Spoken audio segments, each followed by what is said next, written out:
Hindi lahat ng desisyon nasusukat sa talino o tapang, lakas ng loob o tibay ng paninindigan. Dahil may mga sandaling kahit anong lakas ng laman ay nauupos sa bigat ng kailangang pagdesisyonan. At sa gitna ng katahimikan at pagkalito, pagtatanto mong ang pinakamahirap ay ang pagsasabi ng totoo. Stage 1. Umalat na. Ilang buwan na lang din siguro. Ay, napugod ang kasi dito. Wala na yun. Hindi pa nga eh. Ayaw pa kasi paalam ng anak mo. Baka raw sumama ang loob ng mama mo. Pero di ba, parang patangin niya. Oo, dapat yun naman naman yun. Pero minsan kasi, ang pagsabi ng totoo ay mahirap. Lalo na kung buhay ang nakataya.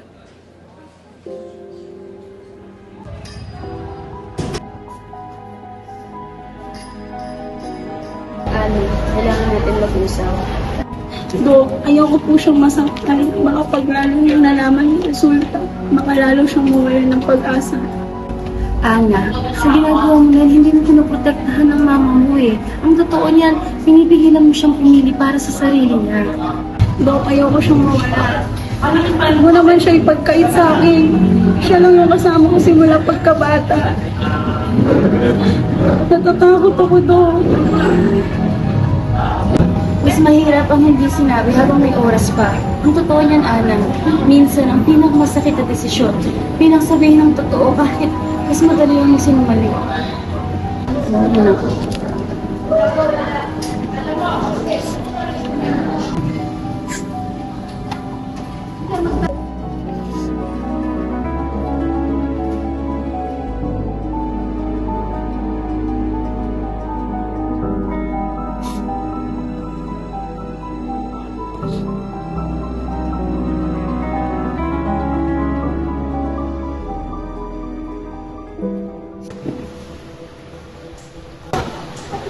Dr. Reyes! Oh, Dr. Reyes, bakit parang stress na stress ka naman? Ito kasi pasyente ko eh, may stage 4 cancer. Kaso ayaw ipasabi ng anak niya. Hindi ko na alam kung anong gagawin ko. Hindi ko na alam kung ano ang tama. Kapag sinabi ko ang totoo, pwedeng masaktan ko siya. Pero kapag hindi, parang pinagkita ko naman siya ng katotohanan. Hindi lang paggagamot ang trabaho natin. Minsan, ang pinakamasang lunas ay ang katotohanan. At para magamot ng takot, kailangan ng pagtitiwala at nagsisimula sa pagsasabi ng totoo. Kung ako ang tatanungin, masakit man. Pero mas mabuting alam niya. Kasi mas mahirap magbuhay sa bidil. Kaysa sa liwanag na may masakit na katotohanan. Tama kayo. Ayoko isipin niya na pinagkaitan ko siya, lalo na sa huling araw niya. Oo mga kagaysan.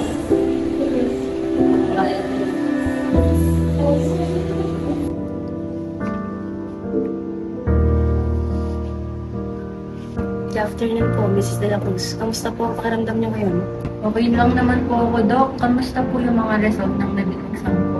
Kaya nga ako nandito dahil gusto ko magpakatotoo sa iyo. Miss na ako siya mag-message.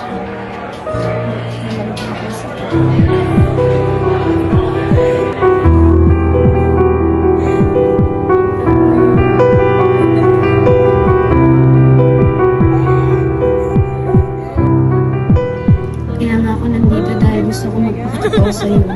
Lumabas na ang resulta ng mga exams mo. Meron kang malubhang sakit. Stage 4 lung cancer.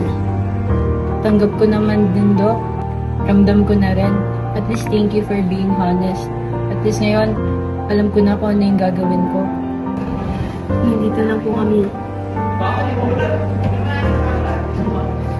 Kayo pa rin po ang pipili ng daan.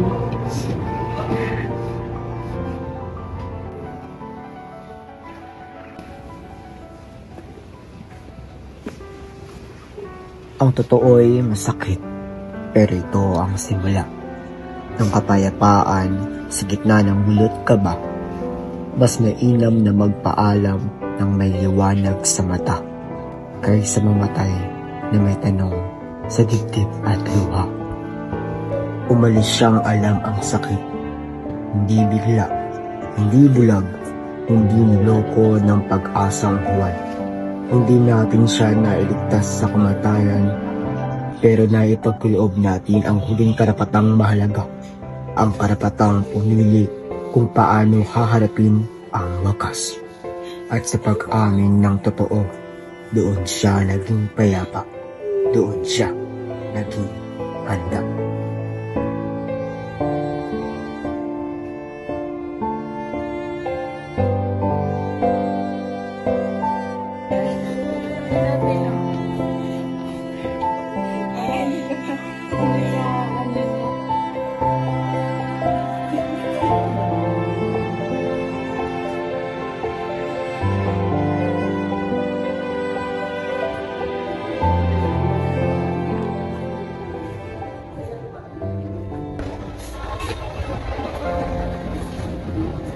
Dok, akala ko ang katotohanan na sisira sa kanya. Pero yun pala ang nagpapalaya sa kanya. Salamat, Dok.